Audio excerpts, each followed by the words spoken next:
Chapter 5. What a way to start a new life. She awoke suddenly in the middle of the night due to the unnecessary amount of thunder outside the house. Collar shook as the thunder rumbled and vibrated the house. She looked to her left at the clock. It wasn't midnight. It was the middle of the day. She suddenly rushed out of her room and downstairs. She looked around. Nothing. The sofa was gone, the stool, and most surprisingly, everyone. All that was left was a television playing news from 2 years ago. It stated, "America's greatest hero, Ronin, saves the president from wildfire." Where was everyone? She could barely even hear herself think over the raging thunder. Massive white flashes kept lighting up the room in threatening ways. All of a sudden, a beam of lightning struck straight through the house, right in front of Collar. Fire spread throughout the whole house. She had to evacuate the area. Running straight through the front door, another beam of lightning struck, this time right behind her. Hail hammered her head, leaving bruises and cuts, and the rain hurt as it splashed off her coat and face. She looked behind her. The house was destroyed, falling apart in a raging inferno. She suddenly remembered what Jack had said the previous day. "We'll be in our rooms pretty much all day."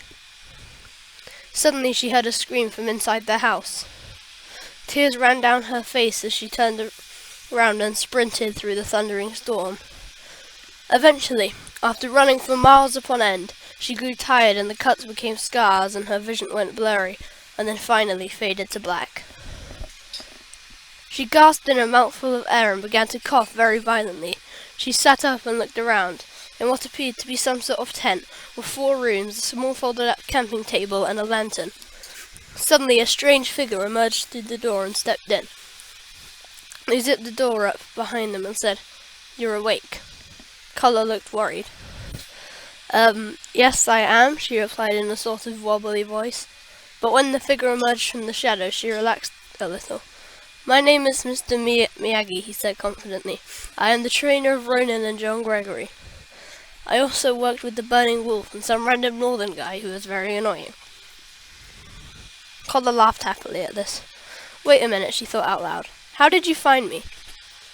"Well, you see, I was going for a walk in the jungle, and I found some dead person I was going to eat. Simple story, really," he said sternly. Collar laughed again. "Good one," she joked. "No, seriously, I thought you were dead. I was just preparing the fire."